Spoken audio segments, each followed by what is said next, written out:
Il cartello sociale di Agrigento, formato dall'ufficio pastorale diocesano e dai sindacati CGIL e CISL UIL, interviene attraverso una nota stampa in merito ai parcheggi a pagamento dell'ospedale San Giovanni di Dio.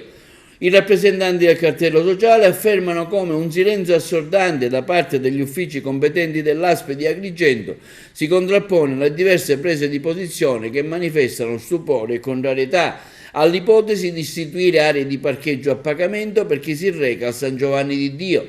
Quella che sembra più un'indiscrezione, infatti, trapelata senza che ne seguisse una conferma o una smentita ufficiale da parte del responsabile. Sulla questione, la posizione dei rappresentanti del cartello sociale è molto chiara. Legittimo regolamentare in modo razionale gli accessi all'area antistante il nosocomio, prevedendo anche delle zone riservate a personale, ma non è assolutamente accettabile il principio di fare pagare un ticket a chi si reca in ospedale per accedere ai servizi sanitari, per visitare i degenti. Piuttosto appare opportuno e urgente presidiare e garantire igienicamente le aree esterne all'ospedale, che agli occhi dell'utenza non offrono purtroppo un gradevole panorama. Infine, a giudizio dei rappresentanti del cartello sociale, ci sono ben altre emergenze da affrontare e senza indugi. A tal riguardo ricordiamo la manifestazione che si è svolta qualche giorno fa da parte del cartello sociale sulla mala sanità in provincia di Agrigento e non solo.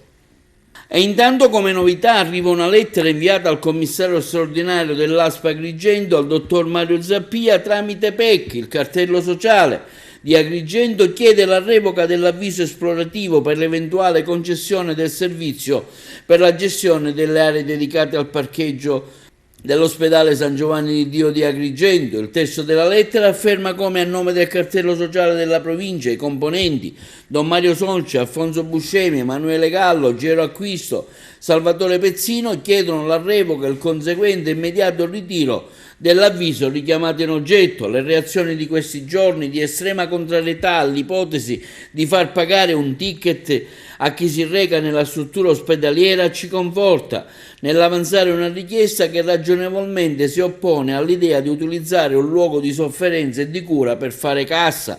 Probabilmente la decisione si inserisce nel solco di quella filosofia che riguarda il privato come modello virtuoso per gestire la sanità, che in questo caso si pensa di applicare anche per un servizio accessorio come quello in questione.